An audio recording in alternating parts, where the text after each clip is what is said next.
કૃષિ યુનિવર્સિટી આણંદ ખાતે કિસાન સન્માન સમારોહ યોજાયો હતો। આ પ્રસંગે બિહારથી વડાપ્રધાન નરેન્દ્રભાઈ મોદી, ગાંધીનગરથી મુખ્યમંત્રી ભૂપેન્દ્રભાઈ પટેલ, કૃષિ મંત્રી રાઘવજી પટેલ તેમજ કૃષિ રાજ્ય મંત્રી બચુભાઈ ખાબડે વર્ચ્યુઅલી સંબોધન કર્યું હતું। વડાપ્રધાનના હસ્તે પીએમ કિસાન સન્માન નિધિ યોજનાના 19મા સપ્તાહ પેટે સમગ્ર દેશના 9.7 કરોડથી વધુ ખેડૂતોને ₹22,000 કરોડથી વધુની સહાય બેંક ખાતામાં જમા કરી હતી, જે પૈકી ગુજરાતના આશરે 51.41 લાખથી વધુ ખેડૂત પરિવારોને ₹1,148 કરોડથી વધુની સહાય સીધી તેમના બેંક ખાતામાં જમા કરાયા હતા। सांसद मितेशभाई पटेल, जिला पंचायत प्रमुख हसमुखभाई पटेल, जिला कलेक्टर प्रवीण चौधरी और जिला विकास अधिकारी सुश्री देवाहुतीना हस्ते खेतीवाड़ी खातानी विविध कल्याणकारी योजनाओं अंतर्गत 85 लाभार्थीओने ₹69.27 लाखनी सहायનું વિતરણ કરવામાં આવ્યું હતું।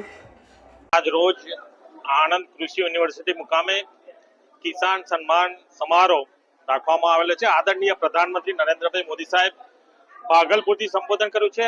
આપણા ગુજરાતના મુખ્યમંત્રી ભૂપેન્દ્રભાઈ પટેલ સાહેબે પણ ખેડૂતોને સંબોધન કર્યું છે।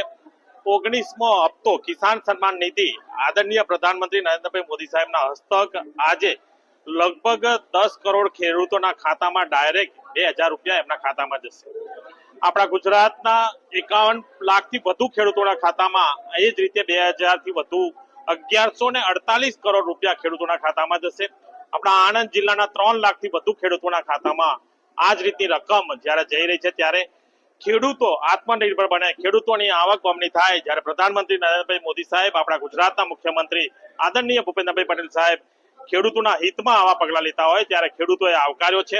અને ખરેખર જોઈએ તો 19 હપ્તા એટલે લગભગ ઘણી મોટી માતબર રકમ ખેડૂતોના ખાતામાં અત્યાર સુધી 2019 થી ગઈ છે અને હજુ પણ વર્ષો સુધી ખેડૂતોના ખાતામાં ₹6,000 દર વર્ષે કિસાન સન્માન નિધિના આવકથી કિસાન સન્માન નિધિની યોજના મુજબ મળતા રહેશે એવું પ્રધાનમંત્રીજીએ જ્યારે કહ્યું છે, ત્યારે દરેક ખેડૂતો આને આવકારે છે અને ખુશ છે।